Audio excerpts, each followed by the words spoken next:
Hello, আসসালামু আলাইকুম। আজকে এসএসসি সাধারণ গণিত ৩.৫ অর্থাৎ বীজগাণিতিক রাশির ৩.৫ এর দ্বিতীয় ভিডিও। তোমরা যারা এর আগের ভিডিওটা দেখো নাই তারা সেটাকে দেখো, কনসেপ্টটা ক্লিয়ার করো। ঠিক আছে?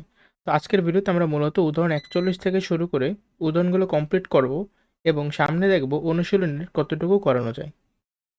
প্রথম অঙ্কটা দেখো, উদাহরণ ৪১-এ কি বলা আছে যে বার্ষিক শতকরা ৬ টাকা হার চক্রবৃদ্ধি মুনাফায় ১৫,০০০ টাকার ৩ বছরের চাইছে সবৃদ্ধি মূল নির্ণয় করো, এবং আরও একটা জিনিস নির্ণয় করতে বলা হয়েছে যার নাম হলো চক্রবৃদ্ধি মুনাফা।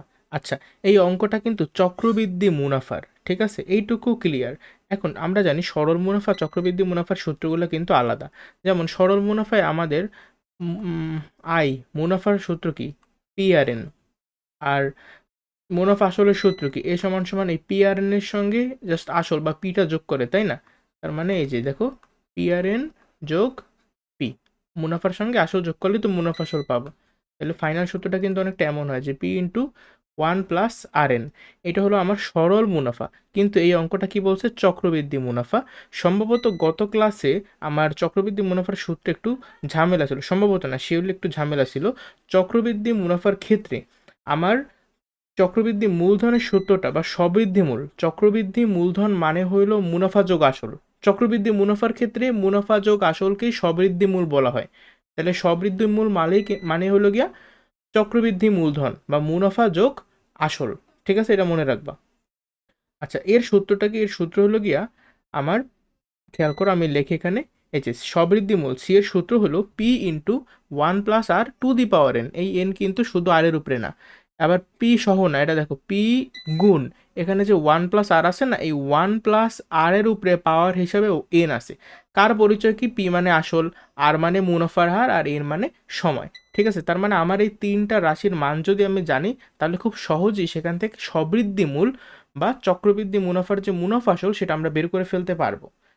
ঠিক আছে, তাহলে এখন দেখো আমার এই অঙ্কে কিন্তু আসল, যেমন যখনই বলছে যে বার্ষিক শতকরা ৬ টাকা হার, মানে কি মুনাফার হার হলো গিয়ে ৬ টাকা বা 6%, আর কি ৬ টাকা তো না, 6%, শতকরা ৬ টাকা মানেই কি 6%। 6%কে আমরা কিন্তু এভাবে লিখতে পারি যে 6/100। পার্সেন্ট মানে হলো গিয়ে 6, মানে কোনো কিছুর পার্সেন্ট মানে কি, দেখো পার্সেন্ট মানেই হইল গিয়ে ১০০ ভাগের ১ ভাগ। ঠিক আছে, এই জন্য তুমি যদি লেখো যে X%, X% মানে হইল গিয়ে এক্স, আর পার্সেন্ট থাকলে মনে করো নিচে একটা ১০০ এসে যায়, আর পাশে একটা কি, এই যে উপরে এক আছে না, এক, কিন্তু এক্স অক্ষে কিন্তু এক্সই থাকে, এই জন্য সেই একটা আর লেখা লাগে না। এই জন্য আমরা শর্টকাটে মনে রাখবো যে পার্সেন্ট মানে হলো গিয়ে নিচে একটা ১০০। যেহেতু 6%, মানে হলো গিয়ে 6/100। এখন এই সাধারণ ভগ্নাংশ তুমি যদি 6কে 100 দিয়ে ভাগ করো, তাহলে তুমি যে দশমিক ভগ্নাংশটা পাবা সেটা হলো 0.06। এখন দেখো আমি প্রত্যেকটার এই পি 15,000 মান বসাইছি, আর 6% বা 0.06 মান বসাইছি, আর এন এর মান সময়। ঠিক আছে, বছর এককে এন হইল গিয়া সময়। তাহলে আমি কিন্তু এখানে প্রত্যেকটা মান বসাই ফেলাইছি, আর প্রত্যেকটা মান বসাইলে তোমার এই যে সবৃদ্ধি মূলটা অটোমেটিক্যালি বের হয়ে যাবে। ঠিক আছে, আশা করি এটা সবার ক্লিয়ার একেবারে। এখন দেখো এই যে 15,000, তুমি ক্যালকুলেশনটা নিজে করবা, তাহলে এই যে তোমার এই মানটা আসবে। হ্যাঁ, এখন এই মানটা কি, এটা হলো গিয়ে সবৃদ্ধিমূল, মানে এর মধ্যে মুনাফাও আছে, আসলও আছে। কিন্তু এখানে তো শুধুমাত্র সবৃদ্ধিমূল চাওয়া হয় নাই, তাই না? এখানে সবৃদ্ধিমূলের পাশাপাশি চক্রবৃদ্ধি মুনাফাটাও চাইছে। তার মানে এই যে তোমার ভ্যালুটা বের হয়েছে, এর মধ্যে মুনাফাও আছে আবার আসলও আছে। সেখান থেকে তোমার এখন জাস্ট মুনাফাটা বের করতে হবে। মানে এখান থেকে তুমি যদি আসলের ভ্যালুটা বিয়োগ করো, তাইলে কি শুধু মুনাফাটা পাবা না, মুনাফা আসল থেকে আসলটা যদি বিয়োগ করে দাও তাইলেই থাকবে শুধুমাত্র মুনাফা। আর আসলের মান কিন্তু আমি জানি যে 15,000, অর্থাৎ এই ভ্যালু থেকে যদি আমি 15,000 বিয়োগ করে দিই, তাইলে কিন্তু আমার ডিরেক্ট চক্রবৃদ্ধি মুনাফার ভ্যালু বের হয়ে যাবে। সেটাই আমি করছি। অথবা তোমরা যদি কেউ চাও এভাবে বিয়োগ করে, কিন্তু এটা কিন্তু সহজ আর কি, বাট কেউ যদি একটু প্যাচ লাগাইতে চাও তাহলে এইভাবেও করতে পারো, সূত্রের মাধ্যমে, এই যে এই সূত্রটা, চক্রবৃদ্ধি মুনাফা সমান সমান কি, সবৃদ্ধি মূল থেকে যদি তুমি আসলটা বিয়োগ করো তাইলেই তুমি চক্রবৃদ্ধি মুনাফা পাবা, বা মুনাফা আসল থেকে আসলকে বিয়োগ করলে মুনাফা পাবা, তাই না? সহজ বাংলায়। তাহলে সি এর সূত্র কিন্তু ঠিকঠাকই লেখাইছি, এই যে সি এর সূত্রটা লিখলাম -পি। এইটাও পি আছে, এইটাতেও পি আছে, তাহলে তুমি পিটা কমন নিতে পারো। পি কমন নিলে আমার এই জিনিসটা থাকবে। তাহলে এই যে সূত্রটা, এইটা হলো আমার কি, চক্রবৃদ্ধি মুনাফার সূত্র, ঠিক আছে। আর এই সূত্রটা হলো আমার চক্রবৃদ্ধি মূলধন অথবা স্ববৃদ্ধি মূল্যের সূত্র। এটার মধ্যে মুনাফা আসল দুইটাই আছে, আর এটার মধ্যে কি এই মুনাফা আসল থেকে আসলে বিয়োগ করছে, সো এখানে আছে শুধুমাত্র মুনাফা। সূত্রে কোনো প্যাচ বাজাবে না, ঠিক আছে, একদম ইজি অঙ্ক। উদাহরণ 41। তোমার আমি এটা সাউন্ড পাইছো, এটা আমার ইউপিএস এর সাউন্ড, কারেন্ট নাই কারেন্টলি, ঠিক আছে, জাস্ট একটু কনসিডার করো। উদাহরণ এরপর আছে উদাহরণ 41-এর পরে কিছু কাজ আছে আমাদের বইতে তিনটা। দেখো প্রথম কাজটা বলছে যে টাকায় 10টি লেবু, যখনই বলছে যে টাকায় 10টি লেবু বিক্রয় করায়, তার মানে দেখো উনি বিক্রি করছে, কি বিক্রি করছে, লেবু বিক্রি করছে। কয়টা লেবু বিক্রি করছে?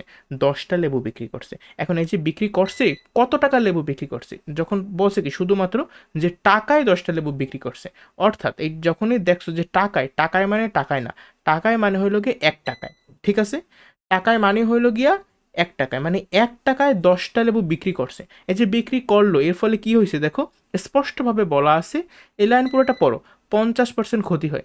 এই যে উনি 1 টাকায় বিক্রি করছে লেবু 10টা কইরা, এতে ওনার 50% ক্ষতি হয়েছে। এখন আমি এই লাভ ক্ষতির অঙ্কে একটা লাইনেই বুঝি, যখনই তুমি দেখবা যে 50% ক্ষতি অথবা 20% লাভ অথবা Y% লোকসান, যাই দেখো না কেন তুমি এই লাইনটা আগে লিখবা। সবসময় কি আমরা কিন্তু ক্রয় মূল্য 100 টাকা ধরি, তাই না? তাহলে 50% ক্ষতিতে ক্রয় মূল্য 100 টাকা হলে বিক্রয় মূল্য হবে 50 টাকা। তোমরা সম্পূর্ণ লাগবে, আমি এখানে একটু শর্টকাটে দেখছি। কিন্তু এখন দেখো এই অঙ্কটায় আমার কি দেয়া আছে, আমার কিন্তু বলা আছে যে বিক্রয়, বলছে যে 1 টাকায় আমি লেবু বিক্রি করছি, মানে আমার বিক্রয় মূল্য হইল গিয়ে 1 টাকা। তাহলে এই প্রথম লাইন থেকে আমি এই লেবুগুলার মানে এই 10টা লেবুর বিক্রয় মূল্য জানি।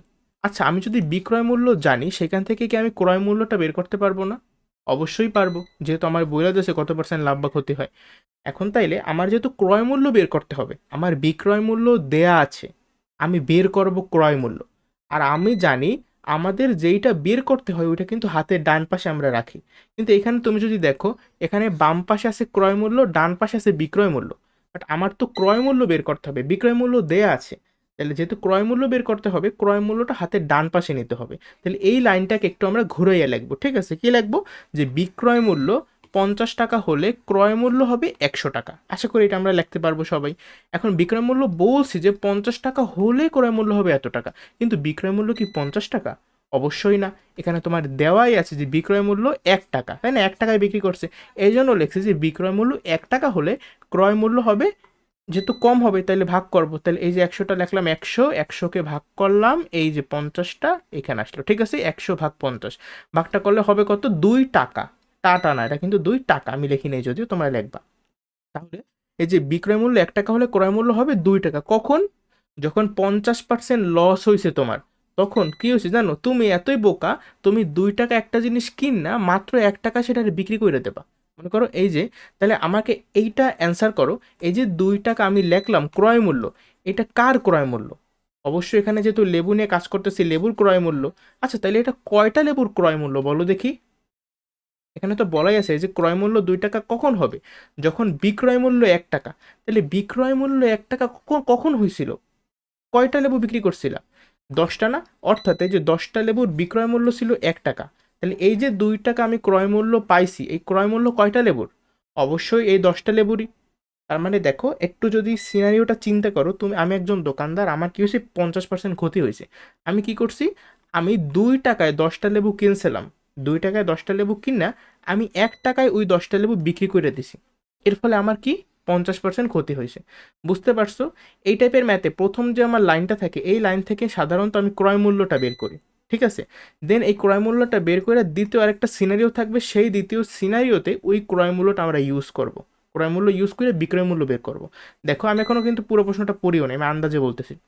কি আছে, যে টাকায় 6টি লেবু বিক্রয় করলে শতকরা কত লাভ? আচ্ছা দেখো, এই কোশ্চেনটা আমাদের বইতে কত লাভ হবে, কিন্তু অ্যাকচুয়ালি এটা লাভ না, প্রশ্নে ভুল আছে, এটা কত ক্ষতি হবে, অথবা বলতে পারতো যে শতকরা কত লাভ বা ক্ষতি হবে, তাই না, এটা সব থেকে ভালো হইতো। যাই হোক, আমাদের ক্ষতি হবে, এটা আমি তোমাদের আগেই বলে দিলাম, স্পয়লার অ্যালার্ট, ঠিক আছে। এখন বলছি যে টাকায় 6টা লেবু বিক্রি করলে, আচ্ছা টাকা মানে 1 টাকায়, অর্থাৎ 1 টাকায় আমি বিক্রি করব 6টা লেবু। ওকে, মানে 6টা লেবুর বিক্রয় মূল্য কয় টাকা? 1 টাকা। 6টা লেবুর বিক্রয় মূল্য যদি এই যে লিখছি, দেখো 6টি লেবুর বিক্রয় মূল্য 1 টাকা। তোমরা একটু পুরোটা লিখবা কষ্ট করে, ঠিক আছে, থামাইয়া ভিডিওটা। 6টি লেবুর বিক্রয় মূল্য 1 টাকা। তাহলে একটা লেবুর বিক্রয় মূল্য কত কম হবে তাই ভাগ করছি 1/6 টাকা, যেটারে সাধারণ ভগ্নাংশে প্রকাশ করলে হবে 0.167 টাকা। এটা কি? এটা হলো একটা লেবুর বিক্রয় মূল্য। আর আমাদের প্রথম যে সিনারিওটা আছে সেখানে কিন্তু দেখাইছি যে বিক্রয় মূল্য কত, আমার এখানে বলা আছে 1 টাকা, তাহলে বিক্রয় মূল্য 1 টাকা হলে আমার ক্রয় মূল্য কত হয়েছিল? 2 টাকা।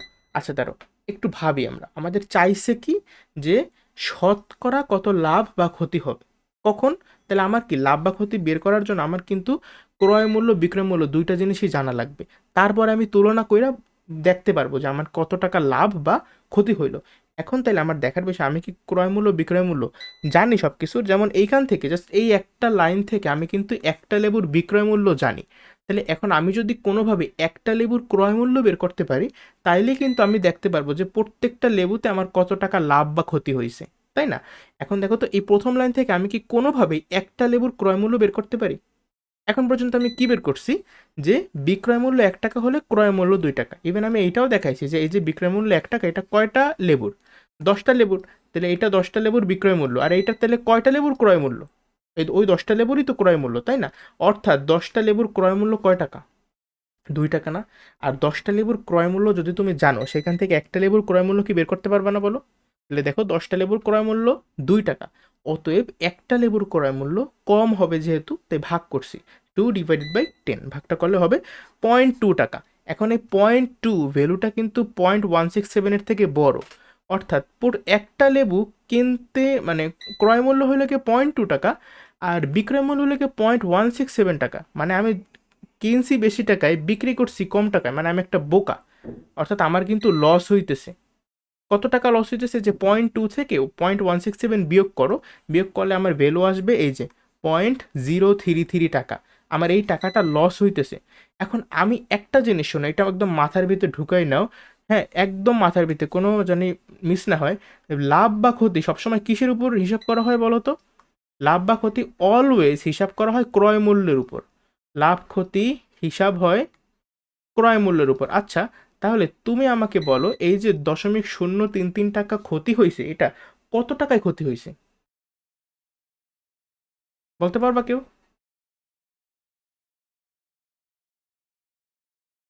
আমি কিন্তু বলছি যে প্রত্যেকটা লেবুতে আমার ক্ষতি হয়েছে এত টাকা।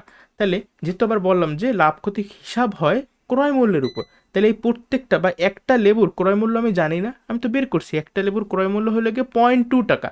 তাহলে এই যে 0.033 টাকা ক্ষতি হয়, এই টাকাটা কত টাকায় ক্ষতি হয়? আমার এই 0.2 টাকায় ক্ষতি হয় 0.033 টাকা। আশা করি তোমরা সিকোয়েন্সটা ধরতে পারছো। তাহলে 0.2 টাকায় ক্ষতি হয় এত টাকা, এটা যদি তুমি জানো, তাহলে কি তুমি শতকরা ক্ষতি বের করতে পারবে না? শতকরা ক্ষতি মানে 100 টাকায় কত টাকা ক্ষতি হয়েছে বা লাভ হয়েছে, তাই না? যেহেতু এখানে ক্ষতি হয়েছে, তাহলে আমি বের করবো শতকরা ক্ষতি। তাহলে প্রথমেই লাইনে 1 টাকায় ক্ষতি হয় কত? কম হবে, তাই এইটাকে এটা দিয়ে ভাগ করলাম 0.2 দিয়া। আবার তারপরে লাইন, লাস্ট লাইন, 100 টাকায় ক্ষতি হয় কত টাকা? তো বেশি হবে, গুণ করবো, এই জন্য উপরে চলে গেল 100। তারপর তুমি যদি এটা ক্যালকুলেট করো, তোমার মান আসবে 16.5 টাকা। আচ্ছা, আমি আবার একটু শুরু থেকে দেখাই, অঙ্কটা কিন্তু ভালো ছিল, একদম ছোটবেলার অঙ্ক। আমাদের চাইছে কি দিন শেষে শতকরা কত টাকা লাভ বা ক্ষতি হবে। হ্যাঁ, তাহলে শতকরা কত টাকা লাভ বা ক্ষতি হবে তার আগে আমার জানতে হবে যে, মনে করো সামথিং এত টাকায় কত টাকা লাভ বা ক্ষতি হয়, এত টাকায় কত টাকা লাভ বা ক্ষতি হয় যদি আমি জানি, সেইখান থেকে আমি 100 টাকায় কত টাকা লাভ বা ক্ষতি হবে বের করতে পারবো। তাহলে প্রথমত, যেহেতু আমার এইখানে কোশ্চেনে ডিরেক্টলি 6টা লেবুর বিক্রয় মূল্য দেয়া আছে, সেখান থেকে আমি একটা লেবুর বিক্রয় মূল্য বের করতে পারি। এখন কোনোভাবে আমি যদি একটা লেবুর ক্রয় মূল্যও বের করতে পারি, তাইলেই কিন্তু আমি প্রত্যেকটা লেবুতে কত টাকা লাভ বা ক্ষতি হয়েছে সেটা হিসাব করতে পারবো। এই জন্য এই টার্গেট নিয়েই আমি আবার এখানে লেখা আছে 50% ক্ষতি। তাহলে আমি তো জানি যে এই টাইপের লেখা দেখলে আমি কোনো কিছু চিন্তা করবো না, আমি ডিরেক্ট এই লেখাটা লিখবো। তারপর আমি এদিকে তাকাবো যে 1 টাকায় এতটি লেবু বিক্রি, মানে আমার বিক্রয় মূল্য দেওয়া, ক্রয় মূল্য বের করতে হবে। সেটাই তো, আমি তো ক্রয় মূল্যই বের করতে চাইতেছি, তাই না? তাহলে যে বিক্রয় মূল্য এত হলে জাস্ট লাইনটারে উল্টো করে লিখলাম, তারপর বিক্রয় মূল্য কত টাকা? 1 টাকা, এই জন্য 1 টাকা হলে ক্রয় মূল্য কত টাকা। দেন আমি চিন্তা করলাম এই যে এত টাকা ক্রয় মূল্য, এটা কয়টা লেবুর ক্রয় মূল্য? কারণ আমার তো লাগবে প্রত্যেকটা লেবুর ক্রয় মূল্য। যেহেতু অলরেডি বিক্রয় মূল্য জানি প্রত্যেকটা লেবুর, এখন আমার লাগবে প্রত্যেকটা লেবুর ক্রয় মূল্য। এইটা হলো কি 10টা লেবুর বিক্রয় মূল্য, অর্থাৎ মানে ক্রয় মূল্য। তাহলে একটা লেবুর কত, এই যে বের করলাম। আশা করি এটা তুমি ভালো মতোই বুঝতে পারছো। দেন দেখালাম লাভ ক্ষতি হিসাব করা হয় ক্রয় মূল্যের উপর। তাহলে একটা লেবুতে ক্ষতি হয় এত টাকা, তার মানেই হইলো গিয়ে একটা লেবুর দাম কত, ক্রয় মূল্য কত? 0.2 টাকা। মানে 0.2 টাকায় ক্ষতি হয় এত টাকা, ঠিক আছে? তারপর এইভাবে লেখলে তো শতকরা ক্ষতি ইজিলি বের করতে পারবো। এই অঙ্কটা লাগলে আরেকবার দেখো, কিন্তু অনেক ভালো একটা ম্যাথ। পরবর্তী ম্যাথটা একেবারে ইজি, খেয়াল করো। আমার চাইছে কি সবৃদ্ধি মূল কত টাকা, মানে চক্রবৃদ্ধি মূলধনটা চাওয়া হয়েছে, সি চাইছে সি। তাহলে সি এর সূত্র একটু আগেও তো দেখাইলাম, এই যে এটা পি ইন্টু 1 + r⁴ এখন আমার এই কোশ্চেনে কি কি দেয়া আছে, ভালো কথা। তোমার এখানে বার্ষিক শতকরা ছয়, 6 সমস্ত 2/1 হার, ওই ভালো কথা। এখানে তো সরল মুনাফা বলছে, দেখছো একটু স্লাইটলি মিস্টেক হয়ে গেছে আমাদের এই অঙ্কটা, ছোট্ট একটা মিস্টেক, কারণ এখানে সরল মুনাফা বলছে, এখানে কিন্তু চক্রবৃদ্ধি মুনাফা বলে নাই। তার মানে যদি এখানে সবৃদ্ধি মূল লেখছে, বাট সবৃদ্ধি মূল দিয়া আমার মুনাফা আসলকে মিন করতেছে। ঠিক আছে, অর্থাৎ আমি কিন্তু সরল মুনাফার ক্ষেত্রে যে দুটো সূত্র দেখাচ্ছি, একটা হলো গিয়ে আয়ের সূত্র মানে মুনাফার সূত্র, একটা হলো গিয়া মুনাফা আসলের সূত্র মানে এ সমান সমান যে সূত্রটা পি ইন্টু 1 + rn, এই সূত্রটা। এখন আমার এই সূত্রটা ইউজ হবে, বুঝতে পারছো? সহজ কিন্তু, কঠিন না। বাট আমি এখানে ভুলে দেখো চক্রবৃদ্ধি মুনাফার জিনিসটা কিন্তু আমি কইরা ফেলাইছি, তাহলে ক্যালকুলেশনটা কিন্তু ভুল হয়েছে এখানে। দেখো করি, প্রথমেই দেখো যেহেতু আমার মুনাফার হারটা সমস্ততে দেওয়া বা মিশ্র ভগ্নাংশে দেওয়া, মিশ্র ভগ্নাংশ কি অপকৃত ভগ্নাংশের একটা ভিন্ন রূপ, তাহলে এটার আমরা অপকৃত ভগ্নাংশে নিয়ে নেব। অপকৃত ভগ্নাংশে নিলে কত হবে, দেখো অপকৃত ভগ্নাংশে কেমন নেব, নিচে যে 2 আছে 2 রাখলাম, তারপর 6 আর 2 গুণ করলাম, 6 দুগুণে 12, আর উপর আছে 1, 12 আর 1 যোগ করলে কত 13। এত কি, যেহেতু বলছে শতকরা এত হার মানে এত পার্সেন্ট, আর পার্সেন্ট মানে কি নিচে একটা অটোমেটিক 100 এসে যাবে, এর জন্য কিন্তু 13/2, নিচে কিন্তু একটা গুণ দিয়া 100 লিখে রাখছি। ঠিক আছে, এইটা হলো আমার মুনাফার হারের ভ্যালু। এখন তাহলে আমি যদি সূত্রে বসাই, প্রত্যেকটা কিন্তু সিন, এটা হলো গিয়ে এ। সরল মুনাফার ক্ষেত্রে আমরা এ দিয়ে প্রকাশ করি মুনাফা আসলকে। ঠিক আছে, যেহেতু সরল মুনাফা বলছে, তাহলে পি পি এর মান কত, সরল 750 টাকা দেয়া আছে, পি ইন্টু 1 + আর এর ভ্যালুটাকে দেখালাম, এই যে এই ভ্যালুটা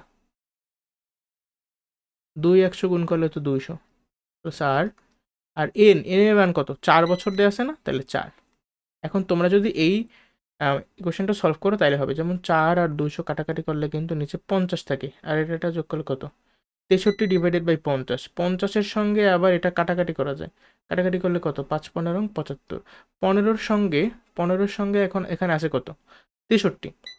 তাহলে 15-এর সঙ্গে আমার মূলত 63 গুণ করতে হবে, তাহলে 15 গুণ 63, এই গুণটা কইরা ফেলো একটু কষ্ট করে, কত হবে জানো, 630-এর সঙ্গে 630-এর অর্ধেক কত, 315, তাই না, 315 যোগ করো, অ্যান্সার হবে 945। তাহলে আমার অ্যান্সার হলো 945 টাকা। তোমাদের তো আর মুখে মুখে করা লাগবে না, তোমরা ক্যালকুলেটর ইউজ করে ফেলো, এটা মিলে যেত, ভুলও তো হইতে পারে, মুখে মুখে যেহেতু করছি, আশেপাশে ক্যালকুলেটর নাই আর একদম কারেন্ট নাই, তাই কিছু দেখাও যাইতেছে না। তো এই ছিল আমাদের দ্বিতীয় কাজ। ঠিক আছে, একেবারে সহজ, এখানে সরল মুনাফা ছিল, চক্রবৃদ্ধি যদিও এখানে সবৃদ্ধি মূল বলা, বাট এখানে সরল মুনাফা দেওয়া, তো সূত্র সরল মুনাফাটা ইউজ করতে হবে। আর সবৃদ্ধি মূল দিয়ে চক্রবৃদ্ধি মূলধন বা সরি চক্রবৃদ্ধি মূলধন না, এখানে মুনাফা আসলকে বোঝানো হইতেছে। ঠিক আছে, পরবর্তী ম্যাথে যাই, কি দেয়া আছে, আবার সবৃদ্ধি মূল চাইছে, বাট এখানে কিন্তু চক্রবৃদ্ধি মুনাফা বইলাতেছে, তাইলে এইখানে এই সূত্রটাই অ্যাপ্লিকেবল। আমি জাস্ট ডিরেক্টলি মান বসাইছি যে বার্ষিক এত টাকা হার, মানে এটা হলো গিয়া আর রেট অফ ইন্টারেস্টের ভ্যালু দেওয়া 4%, এই যে 4% মানে কি, 4/100, থ্যাংকস গড কারেন্ট আসছে, 4/100 মানে হলো গিয়া 0.04। তাইলে আমি পি আসলের ভ্যালু কত, 2000, তো 2000 লিখলাম, দেন সূত্র অনুসারে জাস্ট ইন্টু 1 + আর এর জায়গায় আর এর ভ্যালুটা বসাইলাম to the power, R N এর জায়গায় কত, 3 বছর দেয়া না, তাহলে এন এর জায়গায় 3 বসাইলাম।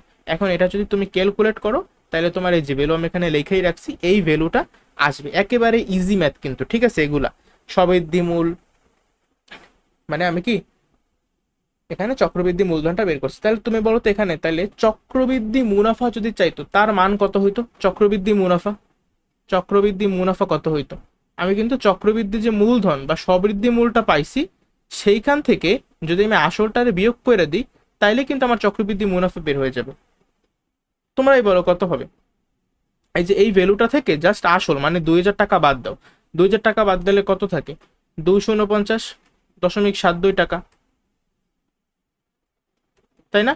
লাগলে এই ভ্যালুটা শিওর কিনা তোমরা একটু চেক করো তো, আমি আরেকবার ক্যালকুলেটারে ইউজ করতেছি।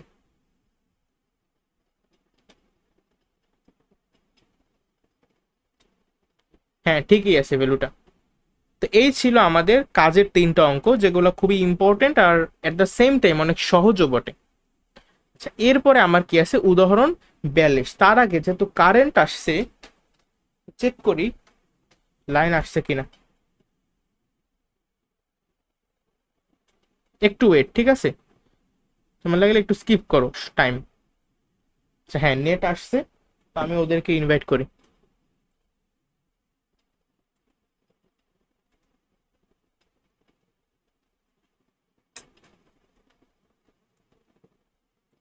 হ্যালো भैया। ভাইয়া, কারেন্ট গেছিল, আবার আসছে এখন। সবাই ক্লাসে আসো, ঠিক আছে? ক্লাস নিতেছিলাম এতক্ষণ, সব রেকর্ড হয়েছে, তোমরা রেকর্ডের প্রথম এই পার্টটুকু একটু দেখে নিও কষ্ট করে, ঠিক আছে? আচ্ছা দেখো, তাহলে এতক্ষণ পর্যন্ত আমি যেগুলো দেখাইছি সেগুলো ছিল এই উদাহরণ 41, যেটা একেবারে সহজ একটা সূত্র, জাস্ট চক্রবৃদ্ধি মুনাফার সূত্রটা। আর তারপরে কাজ দেখাইছি, কাজের ক ইম্পর্টেন্ট, খ একেবারে সহজ, গ আরো সহজ, জাস্ট সূত্র, কটা জাস্ট একটু বোঝার বিষয় ছিল। এরপরে এই অঙ্কটা এখন আমি তোমাদেরকে বুঝাবো, একটু খেয়াল করে সবাই, এটা খুবই ইম্পর্টেন্ট একটা ম্যাথ, লাগলে স্টার্ট দিয়ে দিতে পারো। অ্যান্ড মোস্ট প্রবাবলি ইয়েস, এটা হলো কি আমার উদাহরণের লাস্ট ম্যাথ। খেয়াল করো, বলছে কোশ্চেনে বলা আছে, বই বই দেখো সবাই, যে টাকায় 10টি আইসক্রিম বিক্রয় করলে X% ক্ষতি হয়। তা এই লাইনটা জাস্ট তুমি যখন পড়বা, এরপরে তুমি যখনই দেখবা যে এখানে লেখা যে X% ক্ষতি, তোমার মাথায় ক্লিক করবে এই একটাই লাইন, যে X% ক্ষতিতে ক্রয় মূল্য 100 টাকা হলে বিক্রয় মূল্য হবে 100 - X টাকা। এই লাইনটা তোমার মাথায় আসতে হবে, তোমরা কিন্তু পুরোপুরি লিখবে, ঠিক আছে? আমি একটু শর্টকাটে লিখছি আপাতত। ক্রয় মূল্য 100 টাকা হলে বিক্রয় মূল্য হবে 100 - X টাকা। তাহলে এখন দেখি আমার কোশ্চেনে চাইছে কি, বা এই লাইন থেকে আমাকে আরো কোনো এক্সট্রা ইনফরমেশন দিছে, X% ক্ষতি হবে সেটা তো দেয়া আছে, বাট আর কি দিছে, আর দিছে যে 1 টাকায় 10টা আইসক্রিম বিক্রয় করলে। তার মানে আমি আইসক্রিম কি করতেছি, এই ওয়ার্ডটা মার্ক করো, আমি আইসক্রিম কি করতেছি, আইসক্রিম বিক্রয় করতেছি। তাহলে আর কত টাকা আইসক্রিম বিক্রি করতেছি, প্রশ্নে দিচ্ছে টাকায়, আর যখনই কোনো কিছু থাকবে যে টাকায় এতটি, ওই টাকায় মানে হলো অ্যাকচুয়ালি 1 টাকায়, ঠিক আছে? 1 টাকায় আমি আইসক্রিম বিক্রি করতেছি, কয়টা আইসক্রিম বিক্রি করতেছি, 10টা। আচ্ছা যাক, তাহলে এই যে আমার 1 টাকা, 1 টাকায় বিক্রি করতেছি, তার মানে কি 1 টাকা কি বিক্রয় মূল্য না? जी भैया। তাহলে আমার কিন্তু প্রথম লাইনে ইনডিরেক্টলি বিক্রয় মূল্যটা দেয়া আছে, আর বিক্রয় মূল্য দেয়া থাকলে আমরা কিন্তু ইজিলি ক্রয় মূল্যটা বের করতে পারি, যেহেতু আমার এখানে X% ক্ষতি দেওয়া আছে, কত পার্সেন্ট লাভ বা ক্ষতি দেয়া থাকলে আমরা ক্রয় মূল্য বা বিক্রয় মূল্য যে কোনো একটা দেয়া থাকলে অন্যটা বের করতে পারি। দেখো তাইলে, যেহেতু এইখানে আমার কি বিক্রয় মূল্য দেয়া আছে, বিক্রয় মূল্য থেকে আমরা ক্রয় মূল্যটা বের করব। আর আমরা জানি আমরা সবসময় যে জিনিসটা বের করতে চাই ওইটাকে কিন্তু হাতের ডান পাশে রাখি। তাহলে এই যে প্রথম লাইনটা আমি লিখছি, ক্রয় মূল্য 100 টাকা হলে বিক্রয় মূল্য হবে 100 - X টাকা, লাইনটাকে এইভাবেই রাখবো নাকি আমি উল্টাই লিখবো? उल्टा दे। উল্টাই লিখবো, কারণ আমার কাছে বিক্রয় মূল্য দেওয়া আছে, এখান থেকে আমি ক্রয় মূল্যটা বের করব, তাই ক্রয় মূল্য হাতের ডান পাশে রাখতে হবে।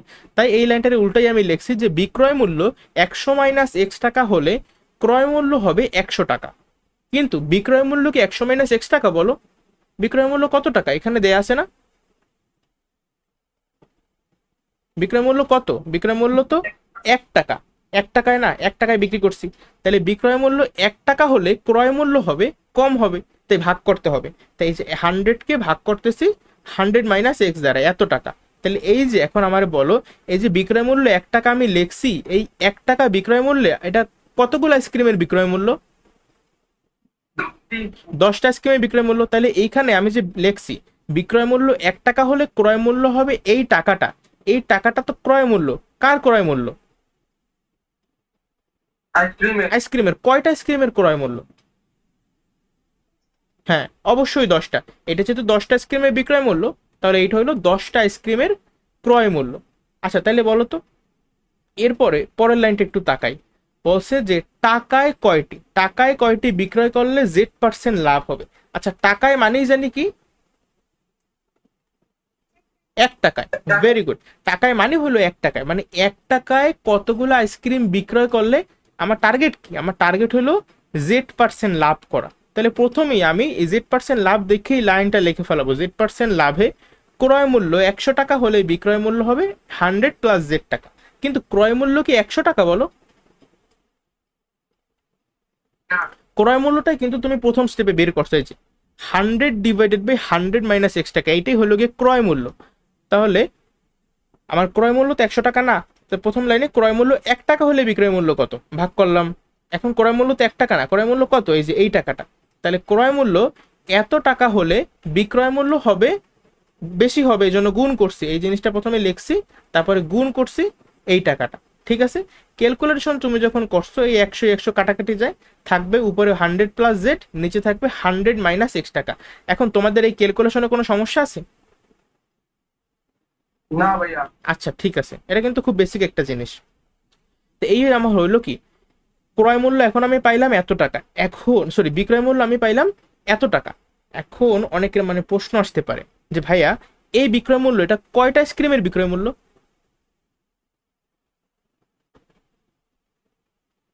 দশটা। তুমি এটা বুঝে গেছো কিভাবে? কারণ এখানে যে তুমি ক্রয় মূল্যটা বসেছো, এই ক্রয় মূল্য কয়টা আইসক্রিমের ক্রয় মূল্য ছিল? দশটা। এইটা যেহেতু 10টা আইসক্রিমের ক্রয় মূল্য, এই জন্য এই বিক্রয় মূল্যটা যে আমি পাইছি এইটা হলো 10টা আইসক্রিমেরই বিক্রয় মূল্য। তাইলে আমার প্রশ্ন, বিক্রয় মূল্য তো 1 টাকা ছিল, সেখান থেকে বিক্রয় মূল্য এত টাকা কিভাবে হইলো, কেন হইলো?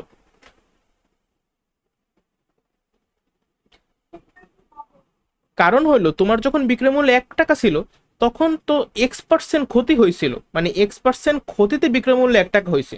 কিন্তু এখন তো আমরা হিসাবটা করতেছি Z% লাভের জন্য। Z% লাভ যদি করতে চাও তাহলে তোমার বিক্রয় মূল্য 1 টাকা থাকবে না, তাহলে তুমি বেশি টাকায় বিক্রি করবা, তাহলে তোমার এই যে 100+z/100 - X এত টাকায় তোমার বিক্রি করতে হবে। বিষয়টা কি বুঝছো? জি ভাইয়া বুঝছি। আচ্ছা ঠিক আছে, এই টাইপের একটা ম্যাথ কি গত ক্লাসে করাইছিলাম? জি ভাইয়া। আচ্ছা, এখন বলা আছে যে টাকায় কয়টি বিক্রি করলে, তাহলে আমার বের করতে হবে কতগুলো আইসক্রিম, তাই না? কতগুলো আইসক্রিম। আচ্ছা তাহলে কতগুলো আইসক্রিম এটা আমার হাতের ডান পাশে রাখতে হবে। আর টাকা, এত টাকায় এতটা আইসক্রিম বিক্রি করা যায়, এই টাইপের একটা লাইন আমার আনা লাগবে। তাইলে দেখো তো, এই যে বিক্রয় মূল্যটা আমি বের করছি এত টাকা, এটা জানি কতগুলো আইসক্রিমের বিক্রয় মূল্য? 10টা। তাহলে আমার লাইনটা কেমন হবে, যেহেতু আমার বের করতে হবে কতগুলো আইসক্রিম, তাহলে এই কতটি এটা আমার হাতের ডান পাশে থাকবে। তাহলে আমি কি এইভাবে লাইনটা লিখতে পারি যে এত টাকায় বিক্রি করতে পারি 10টি আইসক্রিম? পারি। তাইলে এইখান থেকে 1 টাকায় বিক্রি করতে পারি কম আইসক্রিম, তাহলে 10কে ভাগ করতেছি, এই জিনিসটা এইখানে লিখছি। আর আমরা জানি ভাগ মানেই কি, ভাগ মানেই 10কে ভাগ করতেছি, মানে 10-এর সঙ্গে গুণ কইরা এটারে আমরা উল্টাই দেবো, উল্টাই দিলে এই 100 - X চলে যাবে উপরে, আর 100+z কিন্তু আমার নিচেই থাকবে। আবার এই 10-এর সঙ্গে এটা যদি তুমি গুণ করো তাহলে এই লাইনটা তুমি পাবা, 10-এর সঙ্গে 100 গুণ করলে 1000, প্লাস মাইনাসে মাইনাস, 10-এর সঙ্গে x গুণ করলে 10x, আর নিচে তো 100+z-ই আছে, এতটি আইসক্রিম। ক্যালকুলেশন বুঝতে পারছো? জি ভাইয়া বুঝছি। তোমার এখানে চাওয়া হয়েছে যে 1 টাকায় কতটা আইসক্রিম বিক্রি করতে হবে, তাই না? এই যে 1 টাকায় কয়টা আইসক্রিম বিক্রয় করলে Z% লাভ হবে, তাহলে প্রথম হিসাব করছি Z% লাভ করার জন্য আমার বিক্রয় মূল্য কত করতে হবে। তারপর দেখাইছি যে এত টাকা বিক্রি করা যায় 10টা, তাইলে 1 টাকায় কতগুলো বিক্রি করা যায়। এখন তোমাকে যদি কোশ্চেনে চাওয়া হইতো যে শতকরা মানে 100 টাকায়, 100 টাকায় কয়টি বিক্রয় করতে হবে, তাহলে কি তুমি বের করতে পারতা না? পারতাম। তো 1 টাকায় বিক্রি করতে হবে এতগুলা, অতএব 100 টাকায় বিক্রি করতে হতো, 100 সঙ্গে গুণ হইতো জাস্ট। তা আশা করি এগুলো যত টাইপেরই পেঁচাক না কেন তোমরা সেগুলো সলভ করতে পারবা। তো এর সাথে আমাদের যে চ্যাপ্টার বা 3.5 আছে সেইটার বলতে পারো উদাহরণটা শেষ হয়ে গেছে। এখন আমরা অনুশীলনী একটু দেখবো। অনুশীলনীতে প্রথমে কিছু এমসিকিউ আছে, বাট এমসিকিউটা মূলত 3.5 না, এই যে পুরা তৃতীয় অধ্যায় 3.1 3.2 সব কিছু এখানে আছে। খেয়াল করো প্রথম এমসিকিউটা, দেখি এটা তোমরা নিজেরা করতে পারো কিনা। 1 নম্বর এমসিকিউ দেখো, ফাংশন অফ এক্স এর ভ্যালু দেওয়া আছে x² - 4x + 4। আমি কিন্তু তোমাকে শিখাইছি যে ফাংশন অফ এক্স বলতে বোঝায় কি, একটা এক্স সম্বলিত বীজগাণিতিক রাশি, তাই না? এই যে একটা এক্স সম্বলিত বীজগাণিতিক রাশি আমার কাছে দেয়া আছে। এখন বলছি ফাংশন অফ 2 এর মান নিচের কোনটি, মানে ফাংশন অফ 2 এর মান নির্ণয় করতে বলা হয়েছে সহজ কথায়। তাহলে ফাংশন অফ 2 বলতে বোঝায় কি, তোমার দেওয়া আছে ফাংশন অফ এক্স, চাইছে ফাংশন অফ 2, তার মানে কি এমন না যে এক্স এর ভ্যালু 2, তাহলে তোমার জাস্ট এক্স এর জায়গায় 2 বসাইলেই তো অ্যান্সারটা বের হয়ে যাবে। এখানে দেওয়া আছে এক্স স্কোয়ার, তো এক্স এর জায়গায় তুমি 2 বসাইয়া লেখলা এক্স স্কোয়ার মাইনাস 4x, তাহলে 4 এক্স এর জায়গায় বসাইলা 2 প্লাস 4। এখন তুমি যদি মানটা বের করো 4 মাইনাস 4 দুগুণে 8 প্লাস 4, হিসাব করলে হবে 0। তাহলে তোমার অ্যান্সারটা কত আসে? 0। তো এইটা কিন্তু ক্যালকুলেটরের মাধ্যমে খুব সহজেই করা যায়। আমি কিন্তু তোমাকে দেখাইছি যে x square minus 4x plus 4, যে কোনো সমীকরণ বা যে কোনো একটা রাশি তুমি বসাইয়া সেখানে তুমি মান বসাই তুমি মানে পুরো রাশিটার মান নির্ণয় করতে পারো। ঠিক আছে, x square minus 4x plus 4, তো এই যে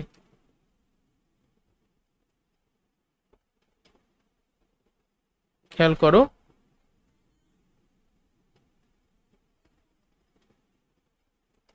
এক্স স্কোয়ার, তো দাঁড়াও লিখি এক্স স্কোয়ার মাইনাস 4x, তারপর কি ছিল -4 নাকি +4? +4, দেখো এই যে লিখলাম +4, এই জিনিসটা তুললাম ক্যালকুলেটারে। এরপর জাস্ট কিছু না, তুমি এখানে লেখা কি CALC ক্যালক, তুমি এই ক্যালকে চাপ দেবা। ক্যালকে চাপ দিয়ে তোমার পরের ধাপে দেখানো হবে যে এক্স এর মান কত। লেখছে কি দেখছো এক্স এর মান কত? আচ্ছা, এখান থেকে আমি দেখছি এক্স এর মান কত, এক্স এর জায়গায় কত 2 বসাইছে, মানে এক্স এর মান হইলো গিয়া 2। তাহলে তুমি এক্স এর মান 2 বসাইলা, 2 বসে এখানে সমান চিহ্নের চাপ দেবা, তাই ইনপুট দেওয়া হবে। ইনপুট দাও, দেখো তোমার কিন্তু এই জিনিসটার ভ্যালু এসে পড়ছে কত, 0 এসে পড়ছে। তা আমার অ্যান্সার তো 0ই। তো কত সহজ, এগুলো কিন্তু ক্যালকুলেটারে বসেই করা যায়। এর পরবর্তী ম্যাথটা যদি কেউ মানে আমার মোর মতো স্টুডেন্ট হো, তাহলে এটা সে দেখেই পারবে, তার মানে কলম ধরা লাগবে না, এটা মুখে মুখে সলভ করার মতো একটা ম্যাথ। কেউ কি পারছো?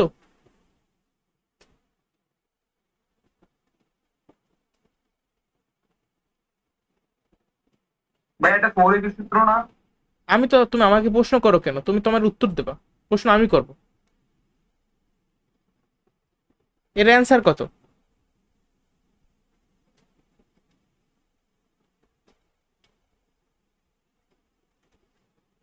1 2 3, টাইম ইজ আপ। কেউ পারলা না, দুঃখের বিষয়। তুমি কাছাকাছি গেছো, কিন্তু তুমি আমাকে প্রশ্ন করো কেন, তুমি তো উত্তর দেবো আমাকে। এখন আমরা MCQ সলভ করতেছি না। এই যে ভিতরে দেয়া a plus b whole square minus a minus b whole square, এটা কার সূত্র? এটা হলো 4ab এর সূত্র। 4ab এর সঙ্গে আগে কি আছে, হাফ না গুণাকারে, হাফের সঙ্গে গুণাকারে এই দেখো 4ab, এই পুরোটার বদলে 4ab লিখছি। তাহলে এখন বলো ক্যালকুলেট করলে কত আসে, নাকি এখনো তোমরা কেউ পারবা না? এই 4ab আর উপর আছে 1, 4ab অক্ষে 4ab আর নিচে আছে 2, 4কে 2 দিয়ে ভাগ করলে কত হয়? 2 হয় না? আর পাশে তো ab আছে, তাহলে আমার অ্যান্সার 2ab হবে না? জি ভাই 2ab। তো পারলা তো না। আচ্ছা, 3 নাম্বার এমসিকিউটার দিকে একটু লক্ষ্য করি আমরা। এখানে x প্লাস 2/x এর মান দেয়া আছে 3, আর এই জিনিসটার মান চাইছে। এগুলো অনেকে মনে করতে পারে আল্লাহ এত বড় ম্যাথ আমি কিভাবে করব, এগুলো তো সৃজনশীল না। এমন না, এক্স কিউব, আর এখানে তুমি যখন দেখছো 8/x কিউব, তোমার মাথায় অটোমেটিক এটা ক্লিক করার কথা যে এই জিনিসটাকে আমরা এইভাবে লিখতে পারি। এটা কি তোমাদের মাথায় কারো ক্লিক করছে? এটা তো দেখেই বোঝা উচিত যে এটাও কিউব আছে, এটাও কিউব কিউব আছে, তাহলে আমাদের এখানে something cube plus something cube, মানে এ কিউব প্লাস বি কিউবের সূত্রে নিতে হবে। কোন সূত্র? এ কিউব প্লাস বি কিউবের যে মান নির্ণয় সূত্র আছে সেইটা, এই যে a plus b whole cube, a plus b whole cube minus 3ab into a plus b. মনে আছে সূত্র? এখন আমার তো মান চাইছে তাই না, তো এক্স প্লাস 2/x এর মান হলো গিয়ে 3, তাহলে তুমি এইটার মান তুমি 3 বসাইলা, তারপর উপর আছে কিউব মাইনাস 3, এই এক্স এক্স কিন্তু কাটাকাটি যায়, আর 3 আর 2, 3 দুগুণে কত, একসাথে লিখে দিলাম 3 দুগুণে 6। দেন এখানে গুণাকারে আছে কত, এক্স প্লাস 2/x, যার ভ্যালু হলো গিয়া 3, তার মানে 6 এর সঙ্গে আমার গুণ আছে 3, 6 এর সঙ্গে গুণ আছে 3, তাহলে তুমি এখন দেখো 3 কিউবের ভ্যালু হলো গিয়া 3 3 আর 9, 3 9 27, আর এখানে 3 ছক গুণাকারে 3 ছক কত, 18, তাহলে 27 থেকে 18 বিয়োগ করলে কত থাকে, 9। তাহলে আমার অ্যান্সার হবে 9 বা গ। গ নাম্বার অপশন ইজ কারেক্ট। হ্যাঁ, এটা আমি তোমাদের বুঝাইছি দেখে 3 মিনিট লাগছে, বাট এটা নিজেদের করতে 1 মিনিটের বেশি লাগবে না। It's a very good and common type of MCQ question. ঠিক আছে, এগুলো আসবে। 4 নাম্বারটার দিকে একটু লক্ষ্য করি আমরা। একটা উৎপাদকে বিশ্লেষিত রূপ চাওয়া হয়েছে, p⁴ প্লাস p² + 1। আচ্ছা, এটা কিভাবে করতে পারি? এইটাও যেহেতু p4 আছে, p⁴ এমন কোন সূত্র।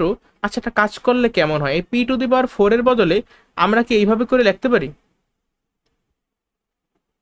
পারে কিনা? এটা হবে আচ্ছা, তাইলে আমি আগে প্রথমে লাইনটা লিখি, p⁴ প্লাস p² + 1। দেখো তো, এইভাবে লেখলে যদি এরকম আসে না, a² plus 2ab plus b²। তাহলে খেয়াল করো, এটার স্কোয়ার করলে কিন্তু p⁴ হয়, b² করলেও 1ই হয়, ঠিক আছে। কিন্তু এখানে 2ab মানে 2p² হয়, কিন্তু আমার এখানে শুধুমাত্র p² আছে। তাহলে আমি যদি সমতা করতে চাই, তাহলে কি আমার এখান থেকে মাইনাস p² করতে হবে না?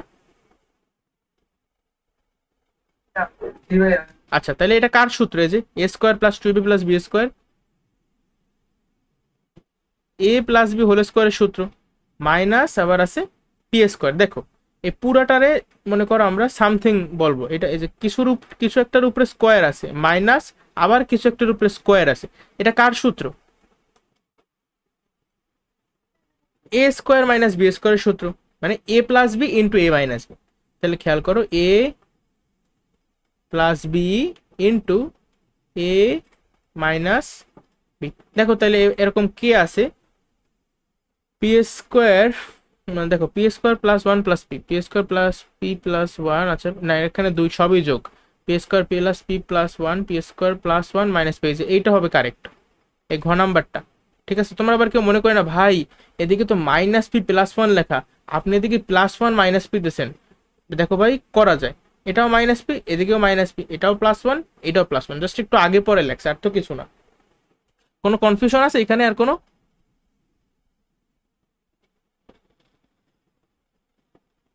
সামনে যাই। 5 নাম্বার এমসিকিউটি থেকে একটু লক্ষ্য করো। x² এর ভ্যালু চাওয়া হয়েছে আর এক্স এর ভ্যালু দেওয়া আছে। আচ্ছা, তাহলে x² এর মান চাইছে। এক্স এর মান কত?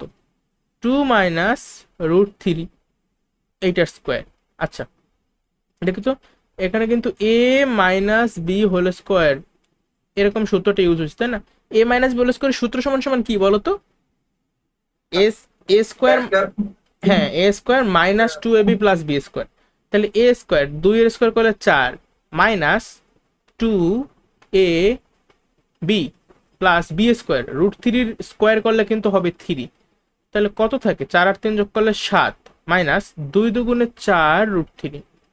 তাহলে আমার কিন্তু হয় 7 - 4 √3, এই যে আমার অপশন বি। তবে তোমরা যদি চাইতা, এইটারে কিন্তু সম্পূর্ণ ক্যালকুলেটরের মাধ্যমে সলভ করা যাইতে পারতো। তোমরা জাস্ট এই x² না, তাহলে এইটা জাস্ট ক্যালকুলেটর লেখতা, 2 - √3, দেন এটার হোল স্কোয়ার দিতা, তাহলে তোমার অ্যান্সারটা কিন্তু ডিরেক্টলি চলে আসতো। ঠিক আছে, নিজেরাই ক্যালকুলেটারে এই জাস্ট এই লাইনটা এইটা তোলবা ক্যালকুলেটারে, দেখবা এসে গেছে মান, অটোমেটিক, করাই লাগবে না কিছু। 5 নাম্বারটা একেবারে সহজ। 6 নাম্বারটার দিকে একটু লক্ষ্য করো। Function of x = x² - 5x + 6 এবং ফাংশন অফ x = 0 হলে, প্রথম লাইনে দেওয়া ফাংশন অফ x এর একটা মানে x সম্বলিত বীজগাণিতিক রাশি, তার সাথে সাথেই বলছে যে এইটার ভ্যালু 0 হলে, মানে কি, এই ফাংশন অফ x এর ভ্যালু তারা বইলা দিছে 0, বলছে x এর মান কত। আচ্ছা, তাহলে আমি যদি এই দুইটা শর্তকে একসাথে লিখি, তাহলে কি অনেকটা এমন হয় না? প্রথমে তারা বলছে ফাংশন অফ x এর ভ্যালু x² - 5x + 6, তারপর আবার বলছে তারা ফাংশন অফ x এর ভ্যালু 0, তার মানে এই যে পুরোটার ভ্যালু হলো গিয়া 0। এখন তুমি দেখো, আমার যদি এরকম লাইন থাকে, x² এবং একটা বীজগাণিতিক কি সমীকরণ, x² - 5x + 6 = 0, সেখান থেকে আমি কি x এর মান নির্ণয় করতে পারি না? এটা কিন্তু ক্যালকুলেটরের মাধ্যমে খুব ইজিলি সলভ করতে পারি, তবে হাতে কলমে করতেও খুব একটা বেশি সময় লাগে না।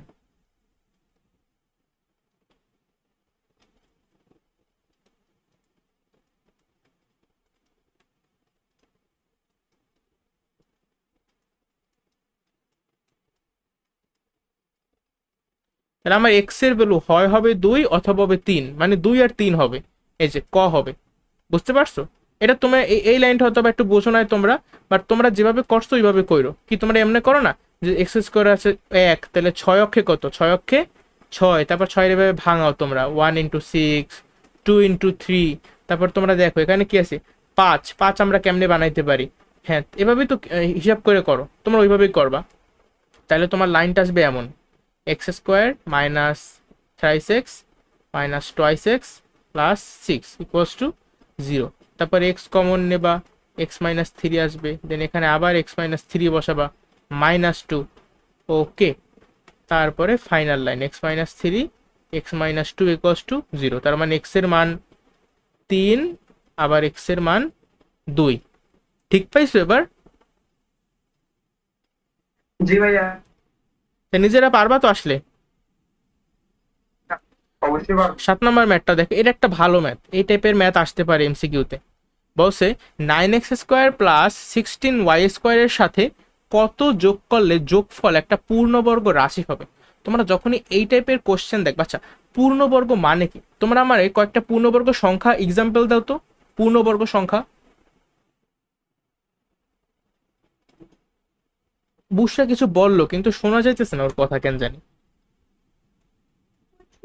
হ্যাঁ, ও কিন্তু একটা দিয়ে দিছে, 1, 4, 9, 16, 25 এগুলা, মানে নর্মাল আমরা যে পূর্ণ সংখ্যাগুলো আছে সেই পূর্ণ সংখ্যাগুলার বর্গ। ঠিক আছে, এরা হলো গিয়ে পূর্ণবর্গ রাশি, বা যে কোনো একটা রাশি যে পূর্ণবর্গ তুমি বুঝবা কিভাবে। সাপোজ আমি তোমারে দিলাম 169, 169 যে পূর্ণবর্গ তুমি কিভাবে বুঝবা, তুমি 169-এর বর্গমূল করবা।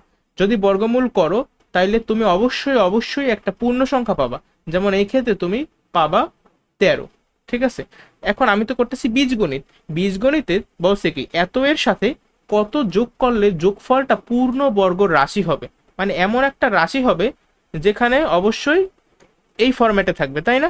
এটাই তো একটা পূর্ণবর্গ রাশি, সামথিং স্কোয়ার। আচ্ছা, তুমি যখন এই 9x² আর 16y² দেখছো, এটা তো সব থেকে কমন, তোমার মাথায় কি এরকম আসে নাই যে 9x² ভাঙাইয়া আমরা 3x² লিখতে পারি? আসছে এটা? পারবো ভাইয়া। প্লাস পরে যেখানে 16y² আছে এটার বদলে তুমি কি লিখতে পারতা?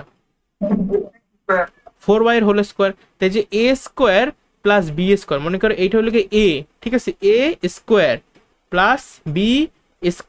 এখন এর সাথে তুমি যদি বলছে যেহেতু এর সাথে কত যোগ করলে, এর সাথে কিছু একটা আমরা যোগ করব, যদি বলতো কত বিয়োগ করলে তাহলে আমরা এখানে যোগ দিতাম না, এখানে আমরা তাহলে একটা বিয়োগ দিতাম। যেহেতু তারা বলছে কত যোগ করলে এই জন্য আমি এইটা লিখে এর সঙ্গে যোগ করতেছি। কত যোগ করবো দেখো তো, a² plus b² plus 2ab, এই জিনিসটাকে আমরা এইভাবে লিখতে পারি না, 3x প্লাস 4y² পারি? পারি কিনা পারি। বলো? তাহলে বলো এই জিনিসটা, এই যে আমি রাশিটা পাইলাম, এইটাকে একটা পূর্ণবর্গ রাশি হয়েছে নাকি হয় নাই?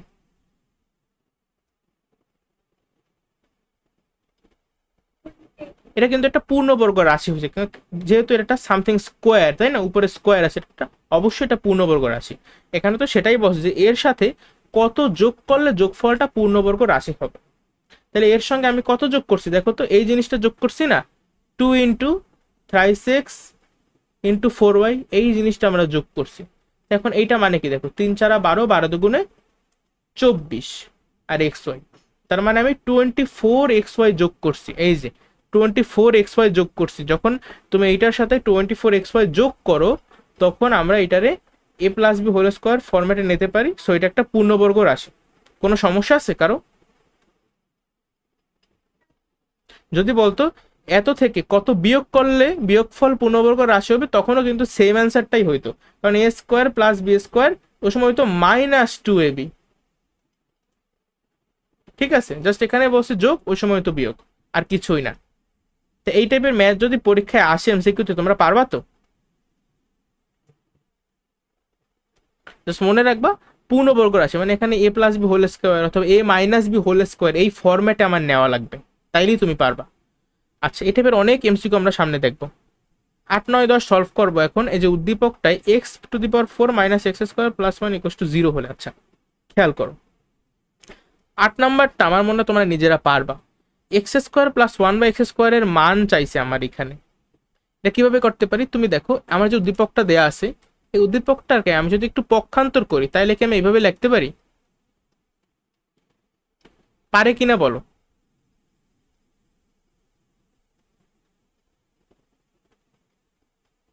অবশ্যই লিখতে পারি, তাই না? জাস্ট এই মাইনাস এক্স স্কোয়ার প্লাস ওয়ানকে সমান চিহ্নের অন্য পাশে নিয়ে গেছি। আচ্ছা, এখন আমাকে বলো আমি কি উভয় পাশে, উভয় পক্ষে, বাম পক্ষে এবং ডান পক্ষে, যেহেতু আমার এখানে এক্স স্কোয়ার আবার ওয়ান বাই এক্স স্কোয়ার আছে, আমি উভয় পক্ষে কি এক্স স্কোয়ার দিয়ে ভাগ করতে পারি? কেন ভাগ করব? এর উত্তর হলো এক্স টু দি পাওয়ার ফোরকে তুমি যদি এক্স স্কোয়ার দিয়ে ভাগ করো তাহলে এক্স স্কোয়ার পাবা। এই জন্য আমি শুধুমাত্র তার বাম পক্ষে ভাগ করা যাবে না, আমার উভয় পক্ষে ভাগ করতে হবে। এই জন্য আমি উভয় পক্ষে এক্স স্কোয়ার দিয়ে ভাগ করছি। তাহলে তুমি এক্স টু দি পাওয়ার ফোরকে এক্স স্কোয়ার দিয়ে ভাগ করলে হবে এক্স স্কোয়ার, আবার এই পাশে এক্স স্কোয়ারকে এক্স স্কোয়ার দিয়ে ভাগ করলে হবে ওয়ান, প্লাস মাইনাসে মাইনাস, আর ওয়ানকে এক্স স্কোয়ার দিয়ে ভাগ করলে হবে ওয়ান বাই এক্স স্কোয়ার। পরবর্তী লাইনে তুমি যদি এইটারে আবার যেহেতু বসি এর মান কত, দেখো আমি কিন্তু চেহারা পাইয়ে গেছি অলরেডি। এখন তুমি জাস্ট পক্ষান্তর করবা, পক্ষান্তর কইরা মাইনাস ওয়ান বাই এক্স স্কোয়ারকে সমান চিহ্নের এই পাশে আনলে হয়ে যাবে plus one by x square. তাইলে কিন্তু আমার কিন্তু মানটা বের হয়ে গেছে ওয়ান, তাই না? বুঝতে পারছো? হ্যাঁ, কোনো কোশ্চেন আছে? না ভাইয়া, কোনো কোয়েশ্চন নাই, নয় স্টার হয়েছে। আচ্ছা, হবে না, ছুটি হবে না পরে। তো এই যে এটা কিন্তু একটা টেকনিক্যাল ম্যাথ, আমি দেখছো উদ্দীপক থেকে কিভাবে সিকোয়েন্স বাই সিকোয়েন্স এই লাইনে আইসা পড়ছি। অন্য আরো অনেকভাবেই করা যাইতে পারে একটা ম্যাথ, আমি কিন্তু আমাদেরকে আগেই বলছি। ঠিক আছে, বীজগণিত অনেকভাবে করা যায়। যেমন এটার কিন্তু এইভাবে ভাবা যাইতে পারতো যে এক্স স্কোয়ারের whole square, A square minus two a B plus b square, যেহেতু মাইনাস টু এক্স স্কোয়ার হয়েছে বাট এখানে তো মাইনাস এক্স স্কোয়ার দেওয়া, তাহলে অবশ্যই প্লাস এক্স স্কোয়ার দিতে হবে ইকুয়ালস টু জিরো। তারপর a minus b whole square, x square minus ওয়ানের whole square plus x square equals to zero. ঠিক আছে, যাই হোক এখান থেকেও কিছু একটা বের করা যায়। পরবর্তীতে দেখো 9 নম্বরে কি বলছে যে x plus one by x স্কোয়ারের মান কত। আচ্ছা দেখো তো, এই লাইনের পরবর্তী line x square plus one by x square মান যেহেতু ওয়ান হয়েছে, এর পরবর্তী লাইনে আমি কিন্তু এ স্কোয়ার প্লাস বি স্কোয়ারের সূত্র যদি অ্যাপ্লাই করি এরকম হবে, এ স্কোয়ার প্লাস বি এর স্কোয়ার সমান সমান তো ওয়ান। তাহলে a plus b whole square minus two a b আমরা ব্যবহার করব। আমরা চাইলে এ মাইনাস বি হোল স্কোয়ারের সূত্রটা ইউজ করতে পারতাম, বাট যেহেতু আমার এই 9 নম্বরে এই x plus one by x এর হোল স্কোয়ারের মান চাইছে, এই জন্য আমি এই সূত্রটা ইউজ করব, a plus b whole square minus two a b. X x কাটাকাটি, তারপরে এখানে থাকে শুধুমাত্র এই যে x plus one by x এর হোল স্কোয়ার, মাইনাস টুটা সমান চিহ্নের ওই পাশে চলে গেলে প্লাস টু হবে, একের সঙ্গে দুই যোগ করলে কত, তিন। তাহলে পাইলা x plus one by x স্কোয়ারের ভ্যালু তিন। এখন তাহলে বলো এই যে এ কিউব, এখানে কিন্তু আবার এ কিউব প্লাস বি কিউবের সূত্র আমরা ইউজ করব। এটা আসলে দেখেই তোমরা বুঝে গেছো কোন সূত্র, মান কত, তাই না? A plus b whole cube minus three a b, actually কাটাকাটি যাবে, ইন্টু এ প্লাস বি। এখন x plus one by x এর ভ্যালু আমি কি অলরেডি বের করছি? দেখো তো, x plus one by x এর ভ্যালু বের করছি বলতে এটা একটা কন্ট্রোভার্সিয়াল অ্যান্সার। এই যে x plus one by x, এখান থেকে কিন্তু তুমি পরবর্তী লাইনে স্কোয়ারটা এই পাশে আসলে রুট ওভার হয়ে যায়, তাই না? তাহলে সেখান থেকে আমি কিন্তু বলতে পারি যে আমার x plus one by x এর ভ্যালু হইলো রুট থ্রি। ওকে, এখানে অ্যাকচুয়ালি প্লাস মাইনাস আছে, আচ্ছা দেখি কি হয়। এখানে তুমি যদি রুট থ্রি বসাও, x plus one by x এর ভ্যালু কত, রুট থ্রি, উপরে আবার আছে কিউব মাইনাস এক্স এক্স কাটাকাটি three, x plus one by x এর ভ্যালু আবার কত, রুট থ্রি, সব কয়টা বসাইলাম। রুট থ্রির কিউব করলে কত হয় জানো? রুট থ্রিকে তিনবার গুণ, root three root three root three root three, এই দুইবার রুট থ্রি গুণ করলে হবে থ্রি, পাশে আছে রুট থ্রি মানে থ্রি রুট থ্রি। তো এইটা তুমি গুণ টুন করলে তোমার হবে থ্রি রুট থ্রি, এখান থেকে আবার বিয়োগও করবা থ্রি রুট থ্রি, তাহলে অ্যান্সার কত থাকে? হ্যাঁ, শুনলাম। আন্ডা, এই যে ঘ। তাহলে এই টাইপের ম্যাথগুলো আসলে পারবা।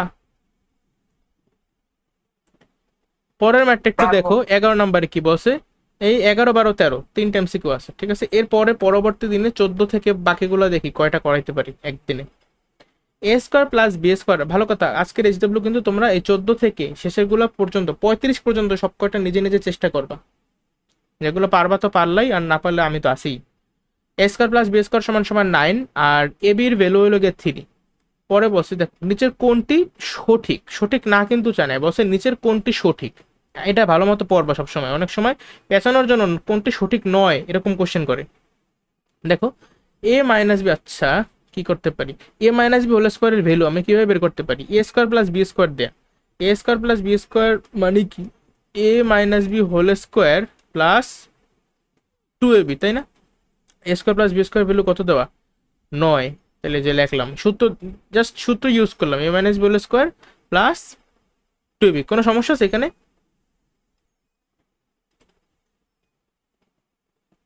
এখন এই সূত্রটা কেন ইউজ করছি, কারণ আমার এখানে এ মাইনাস বি হোল স্কোয়ারের মান জানতে চাওয়া হয়েছে, এই যে এই জিনিসটার মান জানতে চাওয়া হয়েছে, এ মাইনাস বি হোল স্কোয়ার। তাহলে এইটা বাদে অন্যগুলোর অন্য পাশে পাঠাই দিই, এ মাইনাস হোল স্কোয়ার সমান সমান 9 মাইনাস 2ab। এখন এই যে এবির ভ্যালু কত, 3 না? তাহলে এবির জায়গায় তুমি এবির মান বসাই দাও 3। তাহলে 3-এর সঙ্গে 2 গুণ করলে কত হয়, 3 দুগুণে 6, 6। তার 9 থেকে 6 বিয়োগ করলে কত হয়, 3। আবার এ মাইন দেখো, এই যে এ মাইনাস বি হোল স্কোয়ারের ভ্যালু কিন্তু 3, মানে অবশ্যই 1 নাম্বারটা সঠিক। 2 নাম্বারটাকে সঠিক, এটাও কিন্তু এই যে এখানে তো এই সূত্রটা নিছো না, এ স্কোয়ার প্লাস বি স্কোয়ারের, এ স্কোয়ার প্লাস বি স্কোয়ারের আরও একটা সূত্র আছে, a plus b whole square, a plus b whole square minus 2ab সমান সমান কত, 9 না? এ স্কোয়ার প্লাস বি স্কোয়ারের মান এই যে 9, জাস্ট সূত্রে নিছি। এরপরে এটার মান তোমাকে চাইছে, এ প্লাস বি হোল স্কোয়ার সমান সমান 9-এর সঙ্গে যোগ করবা 2ab। আচ্ছা 2ab-র মান জানি কত, ab-র মান হলো গিয়ে 3, তাহলে 2ab-র মান কত, 3 দুগুণে 6, 9-এর 6 যোগ করলে কত, 15। তাহলে এই দেখো আমাদের কিন্তু 2 নাম্বারটাও সঠিক। এখন 3 নাম্বারটা কিভাবে করতে পারি আমরা, a square plus b square plus a square b square. একটা ভালো প্রশ্ন, খেয়াল করো এই জিনিসটাকে আমরা কি এইভাবে a square plus b square, তাই না, a plus b whole square minus 2ab, a square plus b স্কোয়ারের মান কিন্তু আমাকে দেওয়াই আছে 9। ও আচ্ছা হ্যাঁ, এটা তো একেবারে ইজি, এ স্কোয়ার প্লাস বি স্কোয়ারের মান কত দিছে, 9 না? দেখো তাহলে এই এর ভ্যালু হলো গিয়া 9, এর সঙ্গে যোগ করতে বলছে এ স্কোয়ার বি স্কোয়ার। আচ্ছা এ স্কোয়ার বি স্কোয়ার মানেই হইল গিয়া এ বি এর হোল স্কোয়ার, এ বির মান কত, 3 দেওয়া। তাহলে 3-এর হোল স্কোয়ারের মান কত, 3 3 9, আর 9 9 যোগ করলে কিন্তু আমার 18ই হয়, তার মানে কি 3 নাম্বারটাও কিন্তু সঠিক। তাহলে 11-এর উত্তর হবে 1, 2 ও 3। বুঝছো? এরপরে দেখো 12 নম্বর ম্যাথটা, এর একদম বেসিক একটা ম্যাথ। একটা বীজগাণিতিক রাশি আমাকে দেয়া আছে, প্রথম 1 নম্বর অপশনটা কি, রাশিটির চলকে, হ্যাঁ দেখি বোঝাই যেতেছে এই রাশির চলকে 1 নম্বর সত্য। রাশিটির মাত্রা 5, রাশির মাত্রা, মাত্রা কি, মাত্রা হলে গিয়ে কোনো একটা যে বীজগাণিতিক রাশিতে সর্বোচ্চ যে পাওয়ার আছে বা ঘাত আছে, হ্যাঁ উপরের যে, তো ওইটাই হলো গিয়ে মাত্রা। তাহলে এখানে দেখো একদম উপরে সব থেকে বড় পাওয়ার হলো গিয়ে এর উপরে 5, এখানে এর উপরে 4 আছে, এখানে এর উপরে 1 আছে, আর এখানেও কিন্তু এটার মাত্রা কিন্তু 0, আমি দেখাইছি আমার বেসিক ক্লাসে। তো এর উপর সর্বোচ্চ পার হলে গিয়ে 5, তাহলে অবশ্যই রাশিটির মাত্রা 5 সত্য। আচ্ছা 3 বলছে কি, এ টু দি পাওয়ার 4 এর সহগ 6। আচ্ছা তুমি বলো এ টু দি পাওয়ার 4 এর সহগ কত, -6, তাহলে 6 কিন্তু না, এ টু দি পাওয়ার 4 এর সহগ হলে গিয়ে -6, তাহলে 3 কিন্তু মিথ্যা কথা, অনেকে 3 দেখাই দেবে, আর তাহলে সত্য কি, বলছে নিচের কোনটি সঠিক, মানে 1 ও 2। 13 নম্বর এমসিকিউটার দিকে লক্ষ্য করো, আজকের শেষ এমসিকিউ, পি কিউব মাইনাস 1/64 এর উৎপাদক। এটা কিভাবে করতে পারি আমরা? আচ্ছা তুমি যখনই এখানে 64 দেখছো আর এখানে একটা পি কিউব দেখছো, মানে এইটার উপরে কিউব আছে, তাইলে আমাদের মাথায় মানে একটা প্ল্যান কাজ করবে যে এইটার উপরে তুমি কোনোভাবে কিউব আনতে পারো কিনা। আচ্ছা 64-এর ঘনমূলের মান কত, ক্যালকুলেটারে এই 64-এর ঘনমূল কিন্তু আমরা ইজিলি বের করতে পারি, ঠিক আছে? 64-এর ঘনমূল বের করবা, দেখো 64-এর ঘনমূল পূর্ণ সংখ্যা কিনা আমি বের করতে চাইতেছি, কিভাবে বের করতে পারি? আচ্ছা এই যে দেখতেছো এইটা হলো গিয়ে ঘনমূল, তাহলে আমি শিফটে চাপ দিয়া এখানে চাপ দিলাম, আমার কিন্তু যে ঘনমূলের অপশনটা আসছে, এখন ভিতরে তুমি লেখলা 64। এখন দেখো তাহলে আমার 64-এর ঘনমূল বের হবে, কত 64-এর ঘনমূল 4, তাহলে অবশ্যই কিন্তু 64-এর ঘনমূল একটা পূর্ণ সংখ্যা। তাহলে তুমি এই লাইনটাকে এইভাবে লিখতে পারো কিনা, পি কিউব মাইনাস 1/4 এর হোল কিউব পারো? এভাবে কিন্তু আমরা পারি। তাহলে এর উৎপাদক তো চাইছে, মানে আমরা এই জিনিসটাকে উৎপাদকে বিশ্লেষণ করব। উৎপাদকে বিশ্লেষণ আমরা কিন্তু তিনভাবে করতে পারতাম, মনে আছে? সূত্রে নিতে পারতাম, কমন নিতে পারতাম, নাহলে মিডল টার্ম ব্রেক করতাম। এখানে তুমি কি করবা? তুমি সূত্র নেবা, মিডল টার্ম ব্রেক করবা, নাকি কমন নেবা? তুমি চোখের সামনে দেখতে পাইতেছো যে আমার সূত্র এ কিউব মাইনাস বি কিউব দেওয়া, তো সূত্রই তো নেবা। এ কিউব মাইনাস বি কিউব সমান সমান কি? দুইটা সূত্র আছে এখানে, তো উৎপাদকে বিশ্লেষণের সূত্রটা আমরা ইউজ করব। এ minus B into A square plus A B plus b square, তাই না? তাহলে এই যে এই একটা উৎপাদক, এই আরেকটা উৎপাদক, দেখো তো আমার অপশনে কি কি আছে। পি মাইনাস 1/4, এই যে প্রথম অপশনটা কিন্তু আছে, হ্যাঁ। আরেকটা এই যে P square plus p/4 plus 1/6, এটা কিন্তু 1/8 দেওয়া, তাহলে এটা কিন্তু হবে না। এখানে দেখো পি স্কোয়ার প্লাস এই যে এই জিনিসটা কিন্তু দেওয়া আছে, তার মানে আমার কি 1 আর 3 সত্য না? এখানে চাইছে কি নিচের কোনটি সঠিক, তাহলে 1 আর 3 সঠিক, তাই এই যে অপশন খ হবে উত্তর। আজকের ক্লাস তাহলে এই পর্যন্তই। সবাই ভালো থাকো, অপরকেও ভালো রাখো। আসসালামু আলাইকুম।